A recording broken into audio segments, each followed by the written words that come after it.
Hi, my name is Anne Beulke. I'm a PhD candidate at the University of California, Santa Cruz, and I'm an affiliate of the NOAA Southwest Fisheries Science Center. My research interests are in molecular ecology and conservation genetics, and I'm studying the genetic basis of the life history and migration traits of steelhead trout and Chinook salmon. These two fish species are closely related and are very important to humans, both economically and culturally. They're also keystone species, which means that they're extremely important pieces of their ecosystems. Populations of steelhead and Chinook salmon are struggling in California since it's the southern end of their range. And some populations are listed by the Endangered Species Act as threatened or even endangered.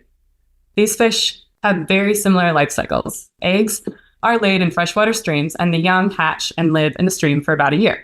Then they swim out to the ocean, and steelhead and Chinook salmon are both known to migrate long distances during their time in the ocean.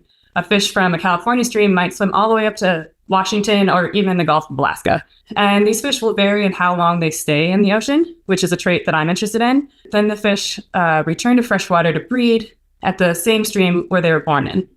The salmon only breed once and die in streams after they have bred. And the same is true for many steelhead, although some individuals do go on and breed again in their lifetimes. And I want to know if the amount of time a fish spends in the ocean is a heritable trait. So whether or not it's determined by their genes. So to do this, we reconstructed a big family tree of these fish using their DNA.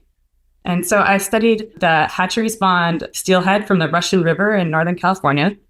And my lab had tissue samples from all of these fish that were bred at the hatchery over a 14-year period, which is about 20,000 samples. And so we extracted the DNA from all of these samples, genotyped all the individuals in 96 different regions of their genome, and this gives us a unique signature for each individual, which we could then match parent and offspring based on their genotype data. We then formed a huge family tree with these fish that were bred at the hatchery.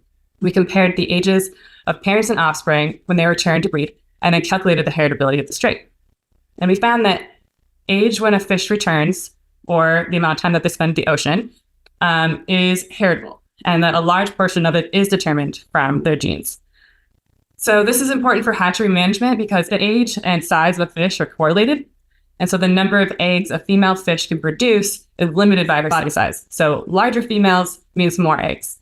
And so understanding the genetic controls of a female's age and size at breeding is really important for hatchery management purposes.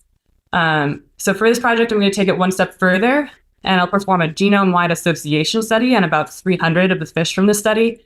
And I'll sequence the entire genomes of the fish at different ages, and I'll look for the genes controlling the trait. So this study will help us understand the evolution of the trait and inform conservation and management efforts. And I want to thank ARCS for their support in this project. Thank you.